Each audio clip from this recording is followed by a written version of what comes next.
Ian, anong masasabi mo sa pagiging champion nyo sa FEU na sa football club?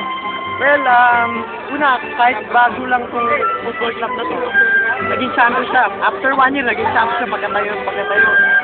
Dahil sa suporta ng mga ng FEU family, FEU students sa ating administration, hindi naging posible yung pagiging champion natin. So, salamat ako sa FEU family. So, saka rin sa mga sponsors, yung FEU administration, President Chow, Dr. Elizabeth Melchor, yung FEU, si Dean Fronda, yung FEU Dean Sophie, si Associate Dean,